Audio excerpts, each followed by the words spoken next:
भारत, मेरा भारत, 125 करोड़ की आबादी वाला मुल्क, नदियों, पर्वतों, साहिलों, इमारतों, आदर्शों और परंपराओं वाला विश्व का एकमात्र देश, जहां रिश्ते पूजे जाते हैं, जहां मान्यताओं की आराधना होती है। ये धरा ज्ञान केंद्र है, आज से नहीं, सदियों से। सबको एक समान जीने की स्वतंत्रता, स्त्री पुरुष में भेद नहीं। इस देश की नारी आज पुरुष के साथ कंधे से कंधा मिलाकर चल रही है। आज की नारी सॉलिसिटर है, आईएएस है, पुलिस अधिकारी है, पायलट है, रेल चलाती है, कुली है। आज कहां नहीं है नारी? नारी ने अपने संकल्प, हिम्मत और हौसले के बल पर आसमान छू लिया। अब वो एक उड़ान में है।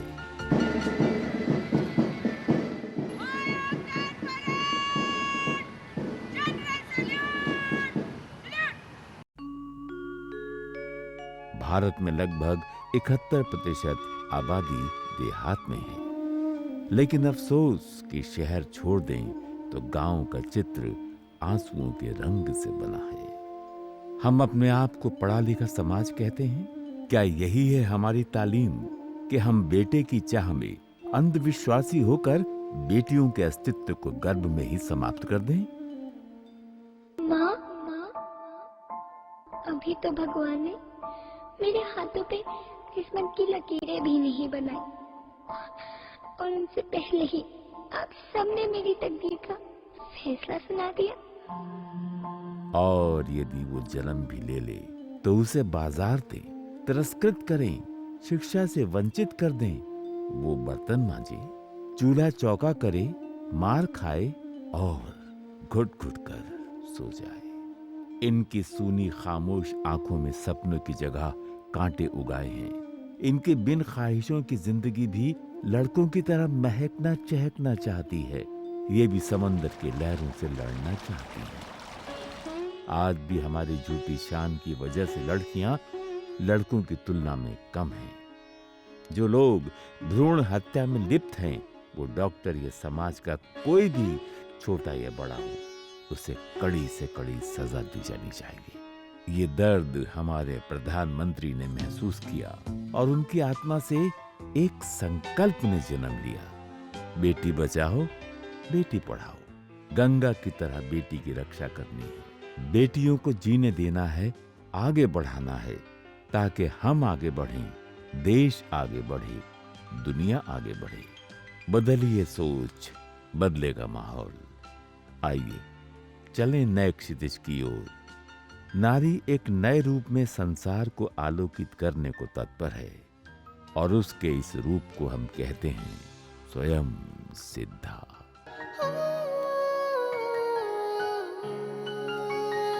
कोई चेहरा है कोमल कली का, रूप कोई सलोनी परी का, इनसे सीखा सबक जिंदगी का। बेटियां तो है लम्हा खुशी का, बेटियां तो है लम्हा खुशी का। नमस्कार, अंतर्राष्ट्रीय महिला दिवस पर आप सभी का स्वागत है हमारे इस विशेष कार्यक्रम स्वयं सिद्धा में। आज का दिन महिला शक्ति को प्रणाम करने का दिन है और उन परिस्थितियों के बारे में भी गौर करने का दिन है जिसमें महिलाएं आज जी रही हैं। उन आवाज़ों को सुनने का भी आज दिन है जो दबा दी जाती हैं। तो महिला, उनके हकों, उनके अधिकारों, उनके सशक्तिकरण से जुड़े तमाम मुद्दों पर आज हम बात करेंगे स्वयं सिद्धा में। और हमारे साथ हमारे विशिष्ट मेहमान मौजूद हैं। आइए उनका परिचय हम आपसे सबसे पहले करा दें। हमारे साथ आमिर खान साहब बैठे हैं, जो कि जाने माने अभिनेता, निर्माता, जिनको किसी इंट्रोडक्शन की ज़रूरत नहीं है, सत्यमेव जयते के एंकर। बहुत बहुत स्वागत है आमिर आपका। हमारे साथ शाइना एनसी, जो कि भारतीय जनता पार्टी की प्रवक्ता हैं, महिला नेत्री। बहुत बहुत स्वागत शाइना आपका। हमारे साथ मीरा चड्डा वोनवडकर जी मौजूद हैं, जो कि एडिशनल डीजी प्रिजन महाराष्ट्र की। बहुत बहुत स्वागत है आपका मीरा जी। हमारे साथ कल्पना सरोज जी, जो कि जानी मानी उद्यमी हैं, आपका स्वागत है। डॉक्टर शशि गायकवाड़ हमारे साथ हैं, जाना माना एक और नाम शिक्षाविद। हमारे साथ फ्लेविया एग्नस हैं जो कि वकील हैं। घरेलू हिंसा कानून बनाने में आपने मदद की थी, बहुत बहुत स्वागत है आपका। हमारे साथ यहाँ पर विक्रम गोखले जी बैठे हैं जो कि थिएटर और फिल्म से जुड़े हुए अभिनेता। बहुत बहुत स्वागत विक्रम जी आपका। हमारे साथ नीला सत्यनारायण जी जो कि पूर्व चुनाव आयुक्त महाराष्ट्र की बैठी हैं, स्वागत है आपका नीला जी। हमारे साथ डॉक्टर स्वाति महापात्रा हैं जो कि यूनिसेफ महाराष्ट्र की प्रमुख हैं। हमारे साथ वर्षा देशपांडे हैं जो कि जानी मानी वकील हैं। वर्षा जी आपका भी स्वागत है। और हमारे साथ मोना खोत बैठी हैं जो कि स्त्री शक्ति सीरियल आपका दूरदर्शन पर चल रहा है। तो तमाम मेहमानों के साथ सबसे पहले आइए रुख करते हैं, आमिर खान हमारे साथ हैं। आमिर, आपने सत्यमेव जयते बनाया, हमने देखा उसमें आपने तमाम महिला जो मुद्दे हैं उनको उठाया, चाहे वो भ्रूण हत्या का हो, चाहे दहेज का हो, चाहे घरेलू हिंसा का हो, या मर्दानगी से जुड़े हुए जो प्रश्न थे उनको भी आपने उठाया। किस तरह का आपका अनुभव रहा? आपने तमाम महिलाओं से बात की, तमाम स्टेक होल्डर्स से बात की, किस तरह के अनुभव आपके उस दौरान रहे इस विषय को लेकर? दरअसल ये जो पूरा सिलसिला हमारा अभी 5 साल हो गए हमें ये शो करते करते, जब से हमने रिसर्च शुरू किया है जी। और जो एक बहुत अहम बात हमारे सामने आई है, जो हमारे समझ में आई है, वो ये कि हमारे समाज को अगर आगे बढ़ना है, हमारे देश को अगर आगे बढ़ना है, और जो हम चाहते हैं कि जो हमारे मन में जो एक सपना है हिंदुस्तान का, वो अगर पूरा होना है तो उसके लिए बहुत ज़रूरी है कि हम जो अपनी बेटियां हैं उनको मजबूत बनाएं, उनको उतना ही प्यार, इज्जत और सारी चीज़ें दें जो हम लड़कों को देते हैं।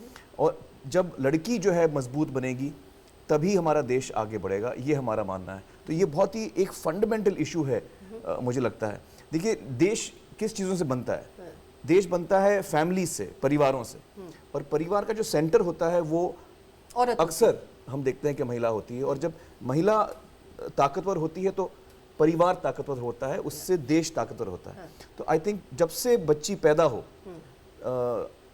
बल्कि मैं तो ये कहूँगा कि पैदा होने से पहले जो कुछ लोग कन्या भ्रूण हत्या भी करते हैं, अव्वल तो हम कभी कभी उनको पैदा होने नहीं देते, उसके बाद हम उनको ठीक से शिक्षा नहीं देते, पलने बढ़ने का मौका नहीं देते। तो इन सारी चीज़ों से जो एक बहुत अहम एक पावर है हमारे देश में, उसको हम काट रहे हैं, उसको हम कमज़ोर बना रहे हैं। जो हमारी शक्ति बन सकती है उसे हम कमज़ोर बना रहे हैं। किस तरह की मानसिकता के लोग आपने, मतलब क्या ऐसी मानसिकता है हमारे लोगों की जिसकी वजह से हम उस पावर से महरूम कर रहे हैं अपने देश की प्रगति? जो एक पेट्रियार्कल थिंकिंग है हमारे अंदर, वो हम सब में है, अलग अलग लेवल तक हम सब में है, उस पे हमको पर सवाल ये ना कि आमिर, पढ़े लिखे लोग भी उसमें शामिल हैं, उसमें संपन्न लोग भी शामिल हैं, उसमें ताकतवर लोग भी शामिल हैं। ऐसा नहीं है कि अनपढ़ गरीब, शायद वो ज्यादा अच्छे ट्रीट करते होंगे अपनी बेटियों। आप सही कह रही हैं। देखिए, ये जो लड़ाई है ये एक्चुअली मर्दों और औरतों के बीच में लड़ाई नहीं है, और ना ये लड़ाई है उन लोगों के बीच में जो विमेन्स इक्वालिटी की बात करते हैं, नहीं, ये लड़ाई है उनके बीच में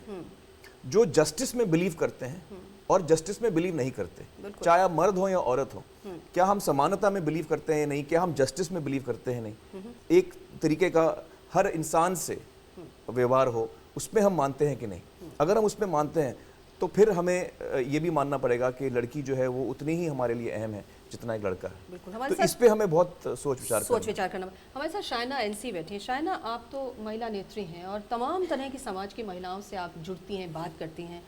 इस समय जो सरकार का सबसे बड़ा अभियान चल रहा है, बेटी बचाओ बेटी पढ़ाओ, मतलब सुनने में लगता है कि आज इस सदी में जहां हम कहां पहुंच गए अंतरिक्ष तक, वहां आज अजन्मी बेटियों को भी मार देते हैं लोग। ये सोच, तो ये जो पूरा का पूरा अभियान है, मतलब इसमें तो बिल्कुल जान लगा देनी पड़ेगी, तभी ये अभियान जो है हमारा सार्थक होने वाला है। क्या, कैसे देख रही हैं आप इस अभियान की सफलता को? बिल्कुल सही बोल रहे हैं आप। शायद 60 साल पहले ये करना चाहिए था, क्योंकि जो हम आज 21वीं सदी में सिर्फ बात कर रहे हैं कि बेटी बचाओ बेटी पढ़ाओ, तो इसका मतलब है कि एक बहुत ही बड़ा प्रश्न चिन्ह उठता है हमारे समाज के ऊपर।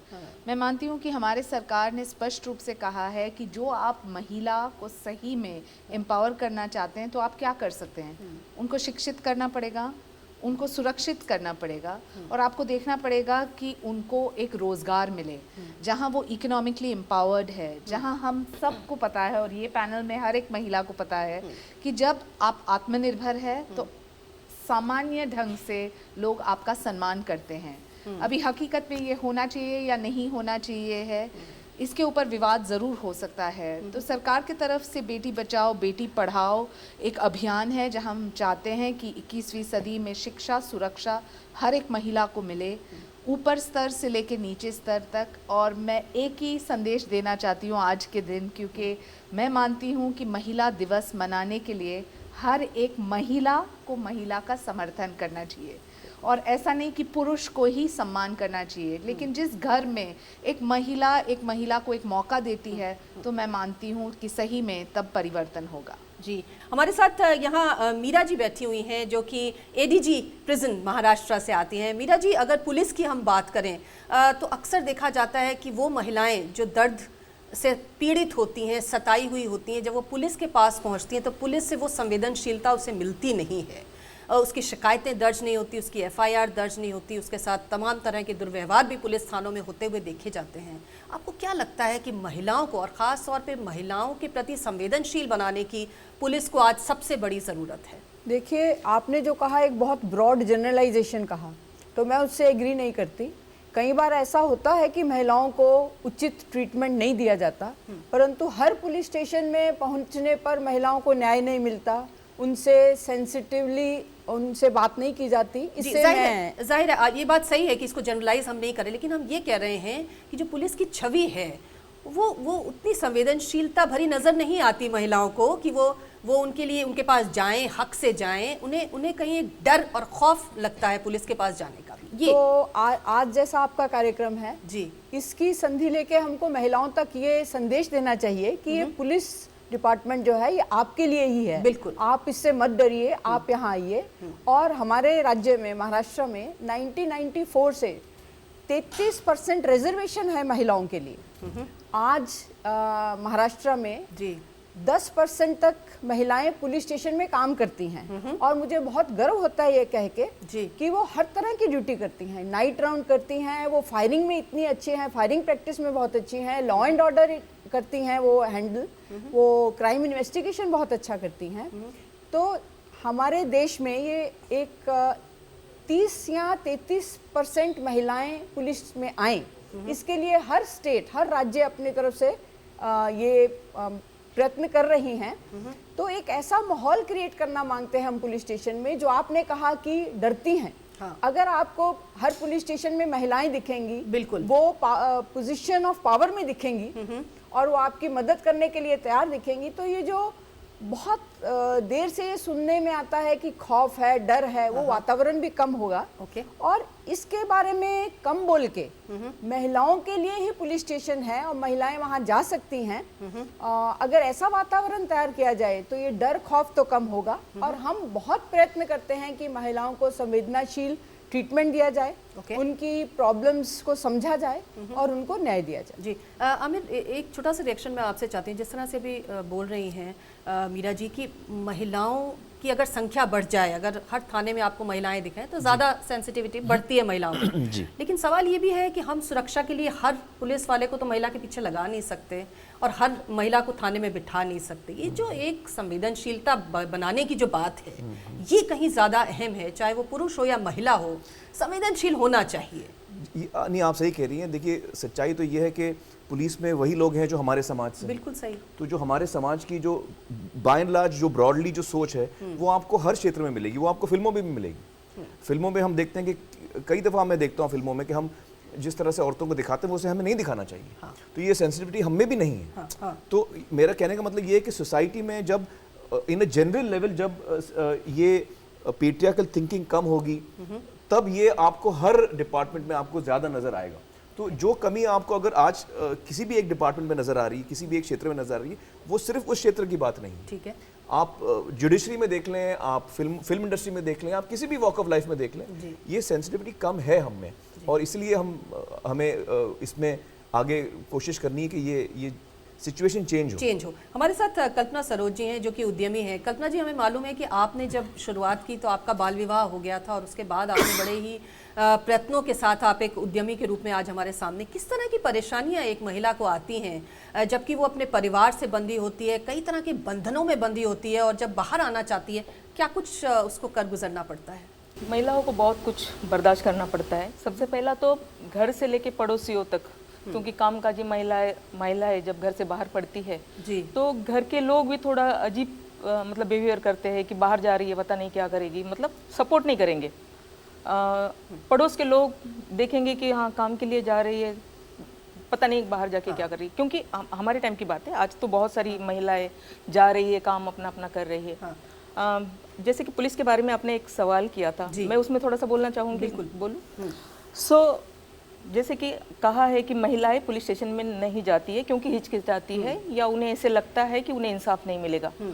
लेकिन मैं ये कहना चाहूँगी, मैं खुद भी एक पुलिस की बेटी हूँ, मेरे पिताजी पुलिस हवलदार थे। मेरे साथ जब मैं कामकाज में आई, मैं उद्योग में आई, तो मेरे साथ 2 वीक पॉइंट थे। जैसे कि मैं एक महिला, ऊपर से मैं दलित। अच्छा। तो किसी को ये अच्छा नहीं लग रहा था कि एक दलित महिला किसी उद्योग में आए। तो मैं कंस्ट्रक्शन लाइन में स्टार्टिंग में आई थी, जब ये कुछ हादसे मेरे साथ में हुए थे तो मेरे नाम की सुपारी तक के दी गई थी। 95 की बात है ये, और उस वक्त भुजंगराव मोहिते कमिश्नर थे हमारे थाना में। तो ये सारी बातें जब मैंने वहाँ जाकर बताई कि भाई सिर्फ बातें जो होती है कि महिला ने आगे आना चाहिए, कुछ काम करना चाहिए, लेकिन जब महिलाएं कुछ करना चाहती है, कुछ आगे बढ़ना चाहती है, तो इस कदर मतलब दुनिया या समाज कि उसको खत्म कर दिया जाए, तो यहाँ तक बात आती है। तो आप तो डेसिंग डायनामिक ऑफिसर है, हमने आपके बारे में सुना और इसीलिए हम आपके पास आए। मैं आपको बताना चाहूँगी कि मुझे 24 घंटे के अंदर एक रिवॉल्वर लाइसेंस दे दिया गया, क्योंकि अगर हम अपनी बात ढंग से अगर जाके बताएंगे कि हमें क्या तकलीफ है और इस वजह से हमें तकलीफ है, तो जाहिर सी बात है कि पुलिस हमारी मदद करती है। पुलिस होती ही हमारी मदद के लिए। आगे बढ़ेंगे हम, लेकिन उससे पहले सूचना और प्रसारण राज्य मंत्री राज्यवर्धन सिंह राठौड़ ने आज के दिन पर एक संदेश दिया, आइए जरा वो भी सुन लेते हैं। महिला सशक्तिकरण में सरकार, समाज, परिवार और हर व्यक्ति की जिम्मेदारी है।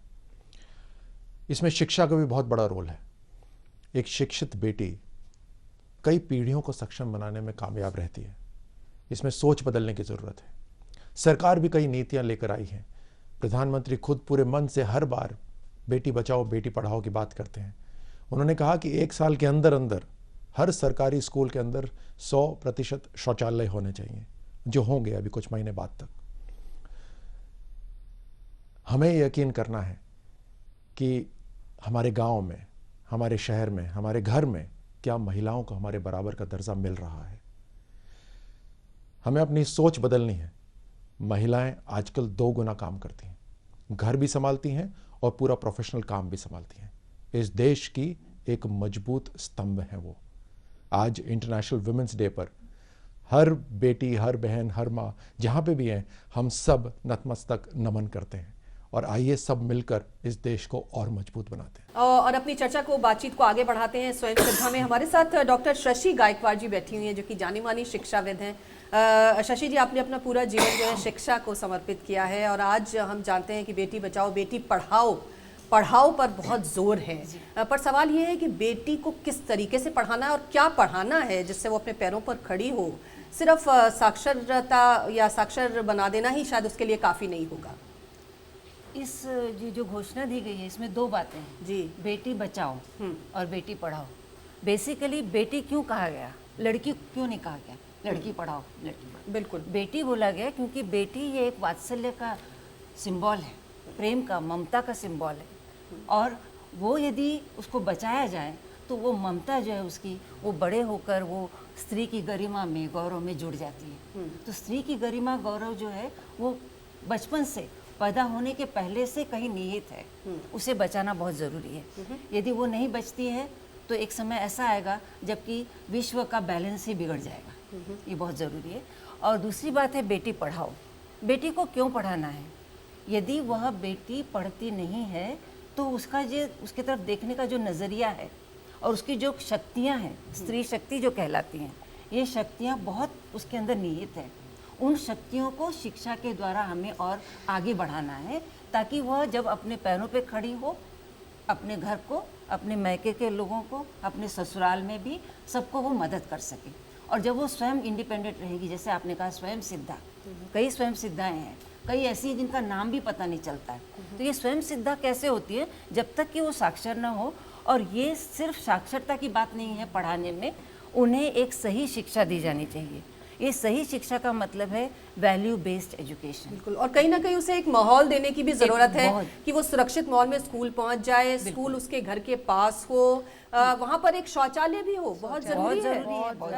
हमने देखा है ड्रॉप आउट्स शौचालय की वजह से हो रहे हैं, और इस समय हमें मालूम है कि बहुत ज़्यादा जोर इस बात पर है कि शौचालय हर स्कूल में बनाए जाए। हमारे साथ यहाँ फ्लेविया एग्नेस बैठी हैं जो कि वकील हैं, और घरेलू हिंसा की आप स्वयं शिकार रही हैं, और उसके बाद आपने इस पे पेपर लिखा, काम किया, और घरेलू हिंसा का कानून बनाने में एक अहम भूमिका आपने फ्लेविया निभाई है।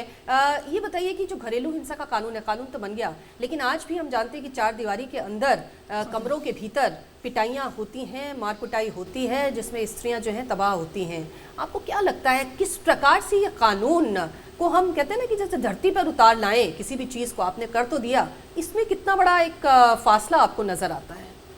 इसमें मैं अपना ज़िंदगी का उदाहरण देके मैं बात करेगी जी। कानून हो कानून नहीं हो, ठीक है। लेकिन हम खुद क्या कर सकते हैं। जैसे कि 1980 में मैं घर से बाहर निकली, तभी मेरा छोटे छोटे 3 बच्चे थे, और तभी मुझे नहीं लगा कि मेरे में कुछ दोष है। जो डोमेस्टिक वायलेंस जो हो रहा है, लेकिन मेरे वजह से वो नहीं हो रहा है, तो उसके लिए मैंने अपना स्टोरी लिखा। And that's a very important step कि लोगों में ये मैसेज पहुंचाना कि I am not getting beaten because something wrong with me, और I am not getting raped because something wrong with me. तो उसके बाद में अभी हम देखते हैं गया 30 साल से बहुत सारे कानून आए हैं, जिस जो भी विषय है उसके ऊपर कानून तो आ गए हैं। बहुत हमारे पार्लियामेंटेरियंस को बहुत आसान लगता है कि विमेन ऑर्गेनाइजेशन मांग रहे हैं, उनको दे दो, तो वो चुप बैठेंगे। और 30-35 साल से हम देखते हैं, लेकिन उसका परिणाम हम ग्राउंड लेवल पर नहीं देखते हैं। And that is the biggest challenge कि डोमेस्टिक वायलेंस एक्ट क्या है, उसका औरत को कैसा मदद मिल सकती है, वो कोर्ट कचहरी में कैसे जा सकती है, अगर एक ऑर्डर हुआ उसका इम्प्लीमेंटेशन कैसा होना चाहिए। हमारे पास चाइल्ड सेक्सुअल अब्यूज का एक्ट है, हमारे पास क्रिमिनल लॉ अमेंडमेंट एक्ट आया है, ये सब आया है, लेकिन अगर पुलिस को वो एक्ट के बारे में नहीं मालूम, अगर जज को वो एक्ट के बारे में नहीं मालूम, सही बात है, तो उसमें क्या हो सकते हैं। इसलिए हमारा जो संस्था है उसका मेन एक्टिविटी एक है कि औरत को मदद देके कोर्ट तक लेकर जाने का, वो एक है। और दूसरा है कि जो स्टेक होल्डर्स है, जजेस हो, पुलिस हो, उनको ये एक्ट के बारे में सिखाने का, उसमें बायसेस है वो कम करने का, क्योंकि एक औरत उनके सामने खड़ी होती है, हम हो हम ना हो। मतलब आप ये कह रही हैं कि जो स्टेक होल्डर्स हैं उनके अपने बायसेस हैं, चाहे वो जजेस हों, पुलिस वाले हों, या तमाम और लोग हों। अभी अमित जी ने कहा सब में बायसेस होते हैं, हमने भी होते, आपने भी होते, सब में होता तो है बायस, परंतु हम हम चैलेंज नहीं आपकी- होते, वो बायसेस ऐसे ही रहेंगे। और हम इनकी कितनी मदद लेते हैं। हाँ, तो सिटीजन्स, पुलिस, एनजीओज, हम इकट्ठे मिलके काम करते हैं। बहुत बार हमारे पुलिस स्टेशन में के अधिकारियों को, कर्मचारी को सिखाती है ना ये जी। हम अभी 5000 पुलिस को अभी ट्रेनिंग दे रहे हैं नेक्स्ट वीक, सिर्फ लॉ के बारे में। ओके, हमारे साथ विक्रम गोखले जी बैठे हुए हैं जो कि थिएटर और फिल्मों के जाने माने नाम है। विक्रम जी, अगर हम बात करें महिला किरदारों की, हमें मालूम है कि हमारे फिल्म और थिएटर में बहुत सशक्त महिला किरदार हमें दिए हैं जो कि आज भी हमारे जहन में हैं, लेकिन उसके साथ साथ उसके पैरेलल ख़ास तौर से फिल्मों में हम देखते हैं कि महिलाओं की छवि और उसकी अस्मिता को तार तार भी किया जाता है। ये जो विरोधाभास है दोनों में, और जो गैप है, फासला है, वो बहुत बड़ा है। मतलब एक तरफ वो तो एक तरफ वो, आप बताइए। पहले तो मैं आज के जागतिक महिला दिन जो है उसके लिए सारी यहाँ की बहनें, माताएं, पूरे हमारे मुल्क के जितनी सारी महिलाएं, उनको मैं प्रणाम करता हूँ जी। गुरूर के साथ ये कहता हूँ कि 1912-13 में मेरी दादी और परदादी ये भारतीय चित्रपट सृष्टि की पहली महिलाएं हैं। तो एक बहुत बड़ा, मतलब they are the pioneer of Indian film industry. तो गुरूर के साथ मैं कहता हूँ कि ये दोनों महिलाएं मेरी दादी, मेरी परदादी हैं। बाद उसके ये इतने सारे सवाल हैं कि बेटी को बचाओ तो ही तो पढ़ा सकते हैं, पढ़ा है तभी तो जा सकता है जब बचाया जा सकता है। सही बात है। कानून की बातें तो हम बहुत करते हैं, लेकिन कानून को असल में लाना, इसके लिए बहुत जल्द कदम उठाने चाहिए।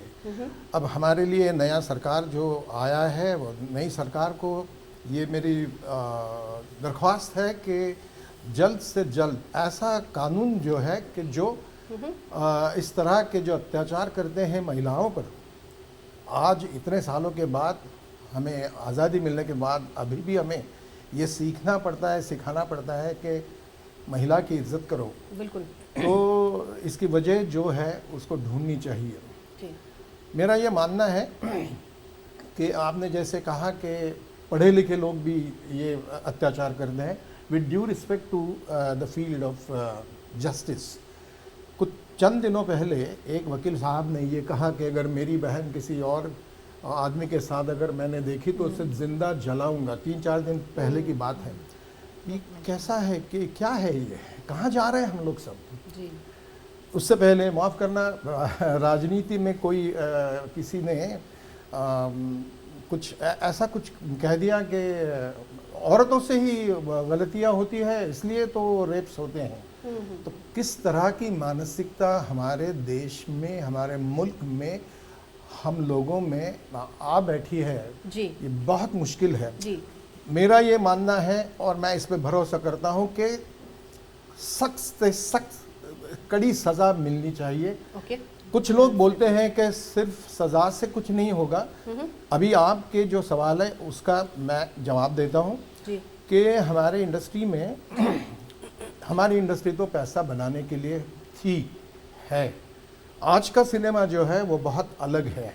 फिर भी ये तो हमको मानना पड़ेगा कि आज भी औरत की तस्वीर जो है वो it is a sort of point of attraction. उसका शरीर, उसका देह, तो इसको कम होना चाहिए, कम करने की ज़रूरत है। आमिर जैसे बहुत कम लोग ऐसे हैं हमारे इंडस्ट्री के जिनकी हम इज्जत करते हैं। ये बॉलीवुड के बाकी लोगों से बहुत अलग आदमी है कि सोशल कॉज के लिए वो कुछ काम कर रहा है इतने सालों से। जी। मैं ऐसा समझता हूँ कि हमारी एक ट्यूनिंग बन जाएगी, क्योंकि नीला जी ने जो लिखी हुई एक नॉवेल है उस पर वुमेन एम्पावरमेंट, मैंने भी महिला सशक्तिकरण के लिए एक सीरियल बनाई है जो चल रही है जी। तो इन्होंने ही लिखी है और वो भी वुमेन एम्पावरमेंट के लिए है। चलिए नीला जी से ही जान लेते हैं। लेखिका हैं, कवयित्री हैं और पूर्व चुनाव आयुक्त महाराष्ट्र की नीला सत्यनारायण जी। नीला जी, अगर हम थोड़ा सा बात कर लें, क्योंकि आप चुनावों से जुड़ी रही हैं, ये जो भारत की राजनीति है और उसमें जो महिलाओं का योगदान है, आज भी हम देखते हैं 10% से ज़्यादा सांसद चुनी नहीं जाती हैं। आपको क्या लगता है क्यों नहीं? हम कहते हैं जब महिलाओं को सशक्त बनाना है तो उनको ऐसे सशक्त पदों पर भी बिठाना चाहिए, उन्हें संसद में और विधानसभाओं में भी लाना चाहिए, उनकी भागीदारी होनी चाहिए। 33% आरक्षण के लिए हम लोग लड़ रहे हैं, अभी सबसे ज्यादा है 10%, तो समझ लीजिए कि क्या परिस्थिति। बिल्कुल, क्या परिस्थितियां। तो कैसे देखते हैं आप इस सिनेरियो को, महिलाओं के सशक्तिकरण के इस सफर के बीच? नहीं, महाराष्ट्र जैसे राज्य ने जो बहुत प्रगत राज्य है जी, उन्होंने 50% रिजर्वेशन तो कर दिया है, लेकिन मैं जो लोकल सेल्फ गवर्नमेंट के इलेक्शंस करती थी उसमें मैंने ये देखा कि बेटियों के या पत्नी के नाम या माँ के नाम रिजर्वेशन सीट्स लड़ी तो जाती हैं, लेकिन कारोबार तो आदमी करते हैं। सही बात। It's a back seat driving. और यहाँ तक कि कोई प्रमाण पत्र पे सिग्नेचर चाहिए तो वो भी आदमी कर देता है। ग्राम सभा की मीटिंग होती है तो उसका जो वृत्तांत लिखा जाता है उस पे भी उस औरत के सिग्नेचर होते ही नहीं हैं। बिल्कुल। अब ये रही गांव की बात, लेकिन जो शहर में भी मैंने देखा वो बहुत ही शॉकिंग था कि शहर में भी जो कॉरपोरेटर्स चुनी जाती है वो ना बात करती हैं और ना उनको बात करने की अनुमति है। जब यहाँ के इलेक्शंस हुए, मुंबई के आसपास के जो उपनगर है, तो रिपोर्टर्स ने फ़ोन किया उन लेडीज़ को जो चुन के आई हैं, तो उन्होंने कहा 1 मिनट और फ़ोन थमा दिया अपने पतिदेव को। तो वो लोग मुझसे कंप्लेन कर रहे थे कि चुन के तो वो आई हैं, और जब मैं जाती थी उनसे बात करने तो वो अक्सर हमेशा अपने साथ वो पति या कोई जो भी आदमी होगा उसको लेके आती थी। मैं सवाल उनसे करती थी, जवाब ये आदमी देता था। तो एक बार थककर मैंने कहा कि कॉर्पोरेटर तो आप है ना, तो आप मुझसे बात कीजिए। बोले नहीं हमें ऐसा अलाउड ही नहीं है। तो that man was answering all the questions. बताइए, यहाँ तक कि जो वीडियो कॉन्फ्रेंसिंग के जरिए हमारी बात हो रही थी इंटीरियर्स में, उसमें कुछ लेडीज तो बुर्का पहन के मुझसे बात कर रही थी। मैंने कहा मुझसे क्यों आप पर्दा कर रही हैं? मतलब इतनी वो ज़्यादा अपनी मानसिकता ऐसी हो गई है। तो लेडीज़ कारोबार नहीं करती हैं। तो मैंने पूछा कि आप मीटिंग्स में क्या करती हैं, फिर बात कैसे करती है, मुद्दे कैसे उठाती हैं? तो उन्होंने हमसे कहा कि हमें वो लिख के दिया जाता है और हम बोल देते हैं। और एक जगह तो मैंने ऐसे देखा कि एक औरत थी जो बहुत ही शांत और सुशील स्वभाव की थी, लेकिन वो वहाँ जाकर मीटिंग में बहुत दंगा करती थी। तो मैंने पूछा कि क्या प्रॉब्लम है आपको, तो वो कहती है कि मेरे हस्बैंड ने मेरे पीछे स्पाइस लगा रखे हैं। अच्छा। और अगर मैं नहीं करूँ दंगा और नहीं इन बातों के लिए लड़ाई झगड़ा करूँ तो मुझे बहुत पीटा जाता है। और ये कहानी शहर की है। हाँ, आपका भी तो एक्सपीरियंस होते मेरे जयते में भी आपने इस तरह की रिप्रेजेंटेशन के सवालों को उठाया है। जी हाँ, एक्चुअली ये मुझे हमेशा लगता है ये सारी चीज़ों से कि कानून तो आ जाएंगे और कानून अच्छे आ भी गए हैं, हाँ। लेकिन अल्टीमेटली जो हमारा बिहेवियर है, जब तक उसमें चेंज नहीं आएगा, और उसमें चेंज जब भी आएगा तब हमारी थिंकिंग चेंज होगी, जो हमारी सोच है वो बदलेगी। तो ज़रूरी है कि जो हम अपने लड़कों को जो परवरिश कर रहे हैं, हाँ। उस छोटे उम्र से लड़कों को और लड़कियों को सही हम शिक्षा दें इन चीज़ों के बारे में, उनको उस उम्र से हम उनको सेंसिटाइज करें। तो आगे जो हमारी पीढ़ियाँ आ रही हैं, जो हमारी जनरेशन आ रही है, उसमें ये पेट्रियार्कल थिंकिंग जो है हम उम्मीद करते हैं कि वो कम होगी। I think that is one thing you have to concentrate on. Really have to concentrate on education. किस तरह हम अपनी बच्चियों को और लड़कों को हम छोटी उम्र से हम क्या सिखा रहे हैं। थोड़ा सा हम आगे बढ़े। डॉक्टर स्वाति महापात्रा हमारे साथ हैं, जो कि यूनिसेफ में महाराष्ट्र की प्रमुख हैं। डॉक्टर स्वाति, आप बताइए, ख़ासतौर से आपने काफ़ी सारे नक्सलवादी इलाकों में भी ख़ासतौर से जो किशोरी हैं उनके साथ में आपने काम किया, उनकी शिक्षा को लेकर और उनके तमाम चीज़ों को लेकर। किस तरह के ख़ासतौर से ऐसे इलाकों की जो बच्चियाँ हैं, किशोरियाँ हैं, उनको किस तरह की समस्याएं और दिक्कतें हैं? जाहिर है वो ज़्यादा संकट में हैं बाकियों के मुकाबले। महाराष्ट्र में जो हम काम कर रहे हैं नक्सलवादी एरिया, वो चंद्रपुर में ज़्यादातर काम कर रहे थे। तो एक तो है कि वहाँ पे जो लड़कियाँ हैं, जैसे शहरों में स्कूल्स वगैरह सब आसानी से मिल जाती है, वहाँ पे इतनी आसानी से नहीं मिलती है, वहाँ काफ़ी दूर जाना पड़ता है। तो लड़कियों को प्राइमरी स्कूल अगर पास में भी है, ऊंची शिक्षा के लिए आगे बढ़ना पड़ता है। तो यूनिसेफ ने अपने दीपशिखा की एक जो एडोलेसेंट गर्ल्स इनिशिएटिव है, जो वहाँ पे करी थी, वहाँ पे एक चीज़ हमने करा था कि लड़कियों को, माँ बाप को समझाया था कि शिक्षा का कितना महत्व है, और बच्चियों को भी समझाई थी।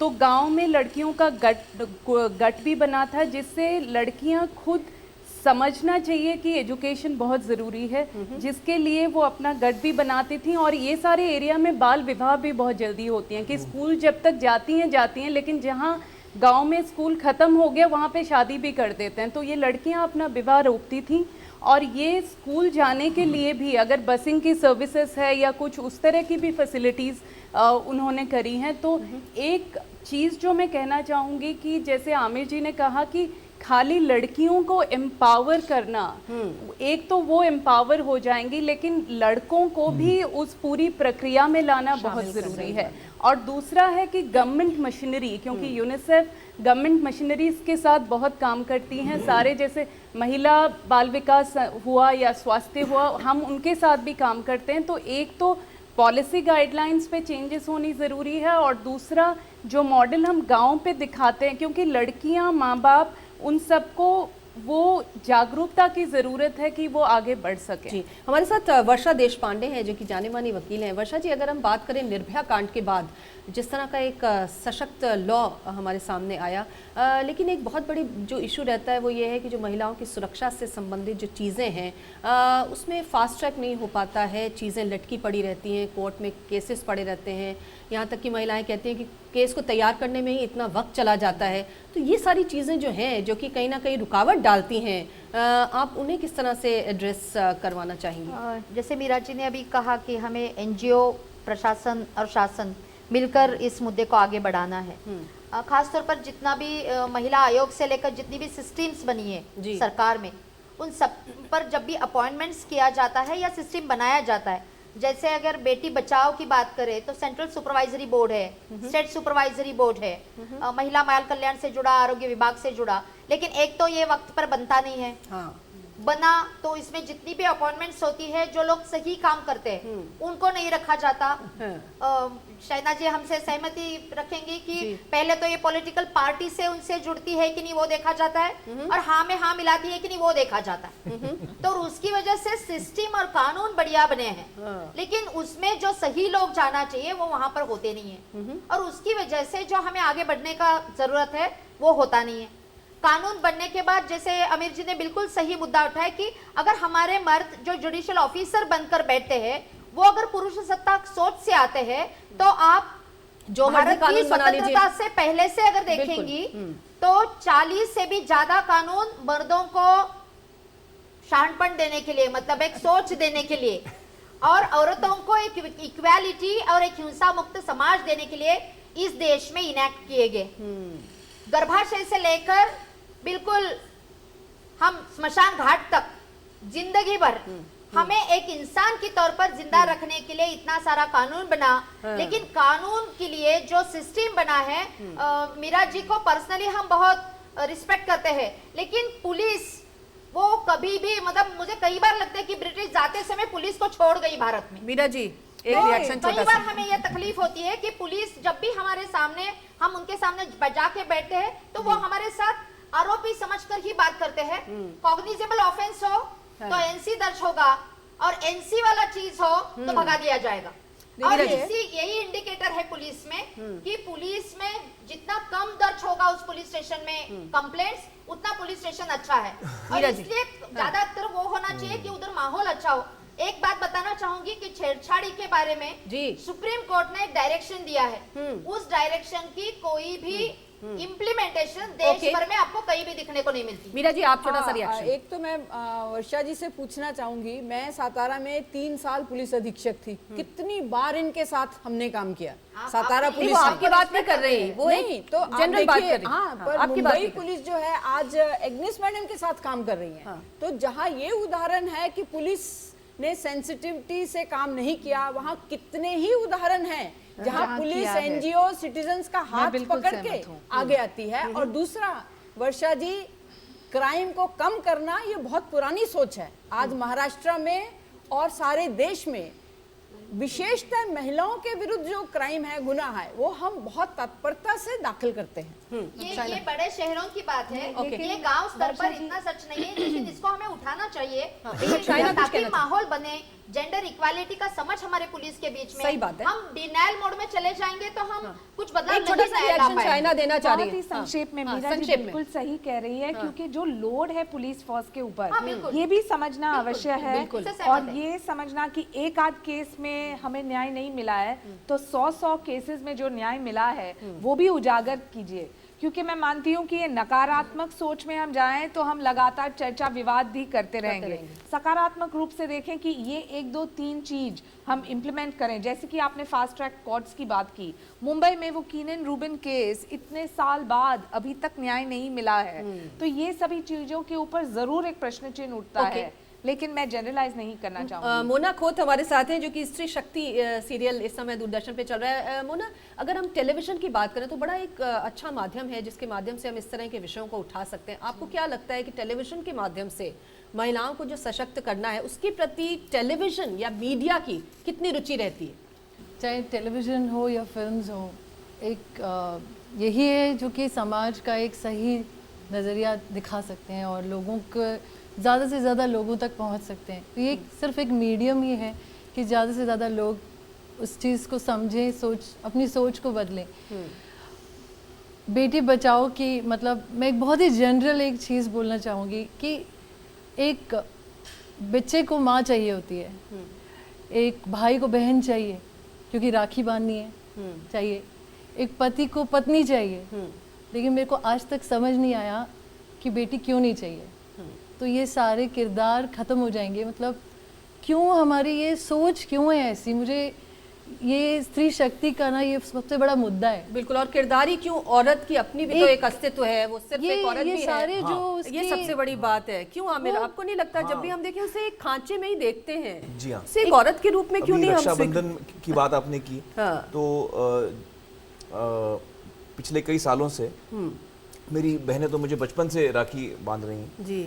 तो अब मैं भी उनको राखी बांधता हूँ उस दिन, बिकॉज जितना वो मुझसे प्रोटेक्शन चाहती है, मैं भी उतना ही प्रोटेक्शन उनसे चाहता हूँ। क्या बात है। और जितना मैं उनका ख्याल रख सकता हूँ उतना ही वो मेरा ख्याल भी रख सकती हैं। बिल्कुल। तो ये सोच में हमको बदलाव लाना है। Exactly. और ये can't just see her as a sister who I need to protect। वो एक खांचा गलत है मेरे हिसाब से। ये जो सोच में बदलाव की बात है शायना, जिस तरह से बात करें, ये एक सबसे एक वाइटल क्वेश्चन है। हमने देखा है कि जो मर्दानगी की सोच है उसने सबसे ज़्यादा महिलाओं का अहित किया है। जब वो मर्द बन जाते हैं, जब ये सोच उसमें बचपन से डाल दी जाती है, आपको नहीं लगता? आपने तो इस पे एक एपिसोड भी किया था, सत्यमेव जयते का, है ना? एपिसोड था वो, मर्दानगी ऐसी चीजें सामने आई। एक्चुअली वो जो मर्दानगी का जो कॉन्सेप्ट है ना, वो इतना भयंकर है जो अनफॉर्चुनेटली इस वक्त बहुत सारे लोगों में है, औरतों में भी वो फीलिंग है।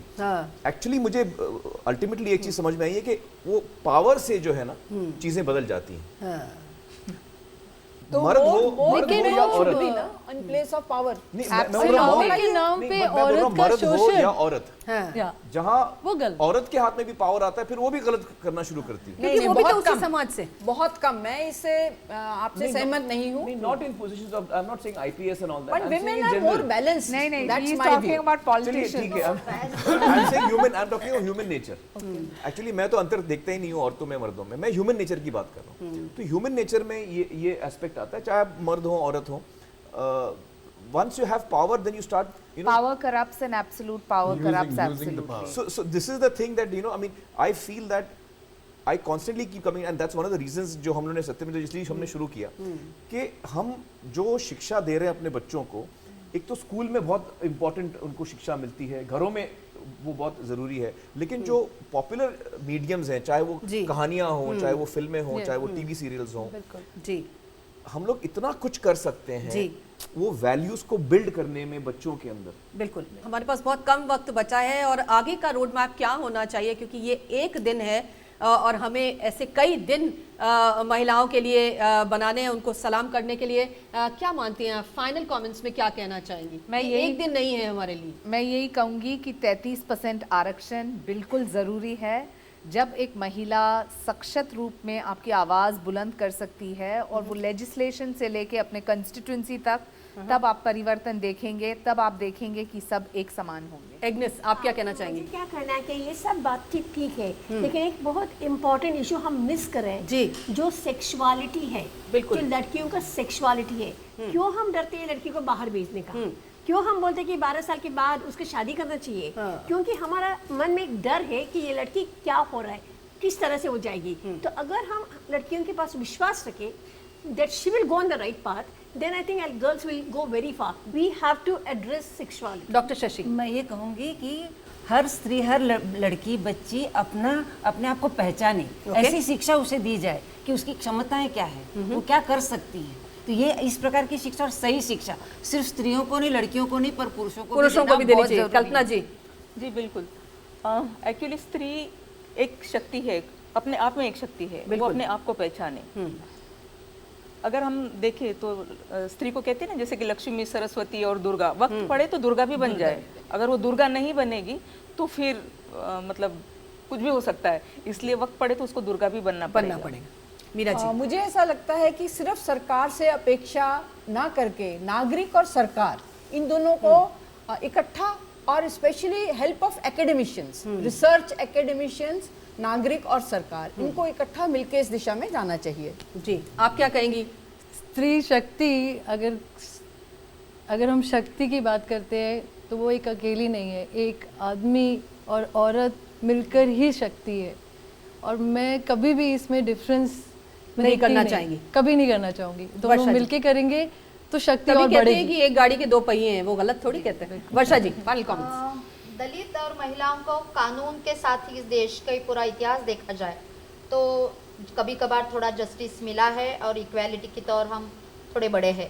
तो बेटी बचाओ बेटी पढ़ाओ के लिए सरकार को बधाई देते हुए हम मांग करते हैं, हमारी अपेक्षा है कि पूरा सिस्टम में कानून को इतना भय रहे कि गलत काम करने से मर्द या गलत काम करने से कोई भी इंसान डरे। बिल्कुल।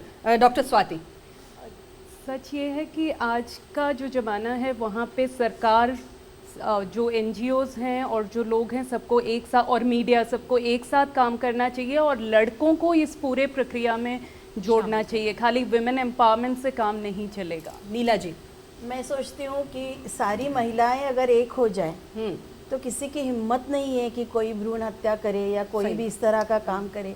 जैसे लोकल में चलते हैं, बस में चलते हैं, एक लड़की के साथ कुछ छेड़खानी होती है, सारी औरतों को चाहिए कि उसके साथ हो जाए। बिल्कुल। तो महिलाओं की एकजुट ये उसका एक अच्छा उपाय है। विक्रम जी, जिस खौफ से ये सारा हो रहा है उस खौफ को पहले निकाल देना चाहिए, और वो खौफ को निकालने के लिए सरकार ने सख्त से सख्त कड़ी सज़ा इन लोगों को देनी चाहिए जो अत्याचार करते हैं, तब ये खौफ नष्ट होगा। मेरे फाइनल कमेंट्स में आप क्या कहना चाहिए? मुझे लगता है चीज़ें बदल तो रही हैं, हम देख रहे हैं कि चीज़ें बदल रही हैं, लेकिन बड़ा स्लो वो चेंज हो रहा है। हम चाहते हैं कि वो ज़्यादा तेज़ी से बदलाव आए। तो जैसे आप लोगों ने कहा कि law and order should be very firm and should be quick, justice should be quick and certain. लेकिन उसके साथ साथ मुझे लगता है कि सरकार को इस पे ध्यान देना चाहिए कि जो हमारे टेलीविज़न के माध्यम से या फिल्मों के माध्यम से हम लोगों को सेंसिटाइज कर सकते हैं, छोटे बच्चों को हम सीख दे सकते हैं, चिल्ड्रंस फिल्म्स हम बनाएं, बच्चों के लिए खास कार्यक्रम बनाएं जिससे कि बच्चों को और एंटरटेनिंग हो, वो बोरिंग ना हो, वो बड़ा एंटरटेनिंग हो जिससे उनको एक सीख भी मिले और उससे बहुत फर्क आता है। और आपकी बॉलीवुड के दोस्तों को भी कुछ सलाह देना चाहेंगे? मैं तो उनको सलाह देते रहता हूँ, वो मुझसे बोर हो जाते हैं। अब आजकल जब भी मैं मिलता हूँ उनको, वो बोलते हैं सत्य में जाता है, आ गया भैया, अब ये लेक्चर देने वाला है। बताइए तो फिर कैसे होगा चेंज? नहीं होगा। मैं आपको बताऊँ, इंडस्ट्री के बारे में बताता हूँ। देखिए, इंडस्ट्री में जो लोग हैं वो बेसिकली अच्छे लोग हैं। मुझे लगता है कि कहीं बहुत अच्छे हैं, बहुत ही अच्छे हैं, हमें कोई दिक्कत नहीं है। हाँ, police people are also very good people, बिल्कुल, हमें उसमें कोई दिक्कत नहीं।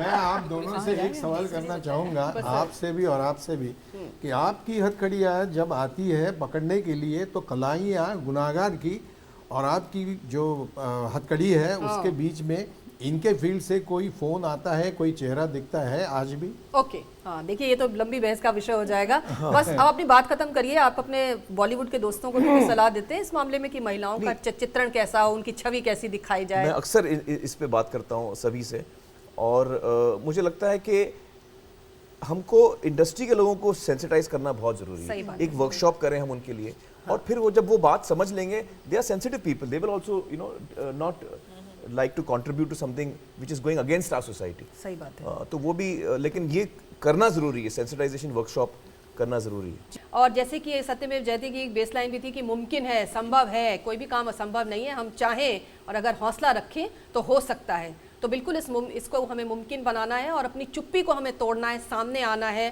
संघर्ष करना है और लड़ना है अपने अधिकारों के लिए। स्वयं सिद्धा में आज इतना ही। आप तमाम मेहमान हमारे साथ शामिल हुए, आमिर आप, शायना आप और तमाम मेहमान, आप सबका बहुत बहुत शुक्रिया, धन्यवाद। कोई चेहरा है कोमल कली का, रूप कोई सलोनी परी का, इनसे सीखा सबक जिंदगी का, बेटियां तो है लम्हा खुशी का, ये अगर है तो रोशन जहां है, ये ज़मीनें हैं और आसमां है वजूद इनसे ही आदमी का, बेटियां तो है लम्हा खुशी का,